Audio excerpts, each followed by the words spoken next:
High to all. శ్రావణ మాసం ప్రసాదాలు మనం చేసుకుంటాం కదండి. ఇది ఒక వెరైటీ. పెసరపప్పుని నెయ్యి ఏమీ లేకుండానే ఉట్టిగా ఫ్రై చేసి పెట్టుకున్నానండి.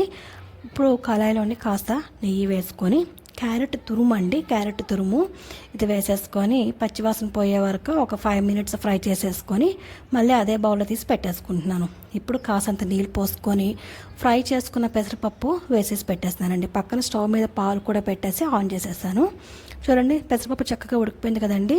క్యారెట్ తురుము ఆల్రెడీ ఫ్రై చేసాం కదా, అది కూడా ఈ పెసరపప్పు దాంట్లోనే వేసేసి ఒక 2 minutes కాస్త రెండు కలిసిపోయే విధంగా ఉంచేసుకొని రెండు ఫ్రై అయిపోయిన తర్వాత చక్కగా పాలలో పక్కనే పెట్టాం కదండి, పాలలో వేసేసుకోవాలి. ఒక 2 minutes అయ్యాక రుచికి సరిపడే పంచదార వేసేసుకొని చక్కగా కలిపేసుకొని ఒక 5 minutes వదిలేసామనుకోండి, ఈ పాలు పంచదార క్యారెట్ చక్కగా మెల్ట్ అయిపోతాయి. ఇందులోనే యాలకుల పొడి, బాదం పలుకులు, మీకు ఇష్టమైతే ఇంకా జీడిపప్పు కిస్మిస్ ఇవి కూడా యాడ్ చేసుకోవచ్చు. చూడండి, బంగారు రంగు ఎంత బాగుంది కదా క్యారెట్ కలరు పాలలో కలిసాక. ఇంతేనండి, ప్రసాదం రెసిపీ సింపుల్గా అయిపోతుంది అండ్ డిఫరెంట్ కూడా. Please like, share, subscribe our channel. Thank you.